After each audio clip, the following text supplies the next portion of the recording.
আসসালামু আলাইকুম। পৃথিবীর কাবার ঠিক সোজাসুজি ওপরে সপ্তম আসমানে আছে আরও একটি কাবাঘর, যার নাম বাইতুল মামুর।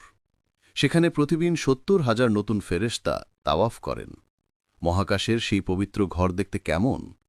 মেরাজের রাতে নবীজি সাল্লাল্লাহু আলাইহি ওয়াসাল্লাম সেখানে কি দেখেছিলেন? আজ আমরা জানব মহাকাশের সেই মহাবিস্ময়কর এক স্থাপত্যের কথা, যা আমাদের কল্পনারও বাইরে। আপনারা যখন মক্কায় অবস্থিত পবিত্র কাবা শরীফের দিকে তাকান, তখন কি অনুভব করেন? কালো গিলাফে ঢাকা সেই ঘরটিকে ঘিরে হাজার হাজার মানুষ দিনরাত তাওয়াফ করছে। কিন্তু আপনারা কি জানেন, আমাদের এই মাটির পৃথিবীর কাবার ঠিক সোজাসুজি ওপরে মহাকাশের সীমানা পেরিয়ে সপ্তম আসমানে হুবহু এমনই আরেকটি ঘর আছে? এই ঘরটি কোনো ইট পাথর বা সিমেন্টের তৈরি নয়। এটি তৈরি হয়েছে আল্লাহর বিশেষ নূর দিয়ে। ফেরেশতাদের জগৎ এবং মহাকাশের এক অনন্ত রহস্যের কেন্দ্রে দাঁড়িয়ে আছে এই ঘর, যার নাম বাইতুল মামুর। পবিত্র কুরআনের সূরা আত-তুরের ৪ নম্বর আয়াতে মহান আল্লাহ এই ঘরের কসম খেয়েছেন। তিনি বলেছেন, শপথ বাইতুল মামুরের বা আবাদকৃত গৃহের। আল্লাহ যখন কোনো কিছুর কসম খান বা শপথ করেন, তখন বুঝতে হবে সেই জিনিসটি সাধারণ কোনো সৃষ্টি নয়, বরং তার গুরুত্ব এবং মর্যাদা অসীম।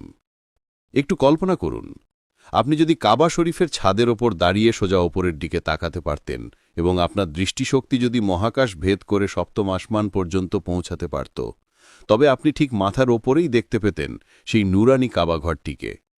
হাদিস শরীফে রসুলুল্লাহ সাল্লাল্লাহু আলাইহি ওয়াসাল্লাম এই ঘরটির অবস্থান সম্পর্কে এক বিস্ময়কর তথ্য দিয়েছেন। তিনি বলেছেন, বাইতুল মামুর এমন এক স্থানে অবস্থিত যা মক্কার কাবার ঠিক সমান্তরালে বা সোজাসুজি ওপরে। যদি বাইতুল মামুর থেকে একটি পাথর নিচে ফেলে দেওয়া হয়, তবে তা সোজা এসে দুনিয়ার কাবার ছাদের ওপর পড়বে। এই বর্ণনাটি আমাদের বিজ্ঞান এবং আধ্যাত্মিকতার এক গভীর রহস্যের দিকে ইঙ্গিত করে। এটি প্রমাণ করে যে দুনিয়ার কাবা এবং আসমানের কাবার মধ্যে একটি অদৃশ্য আধ্যাত্মিক সংযোগ বা ডিভাইন কানেকশন রয়েছে, যেন একটি অদৃশ্য রশি বা নূরের স্তম্ভ দিয়ে এই দুই ঘরকে বেঁধে রাখা হয়েছে।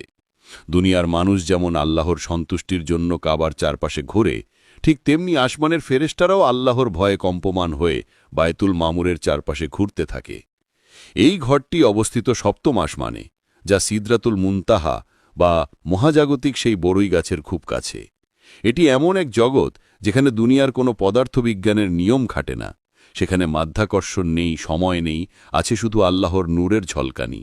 বায়তুল মামুর শব্দটির অর্থ হল এমন ঘর যা সব সময় আবাদ থাকে বা যেখানে সব সময় ভিড় লেগে থাকে।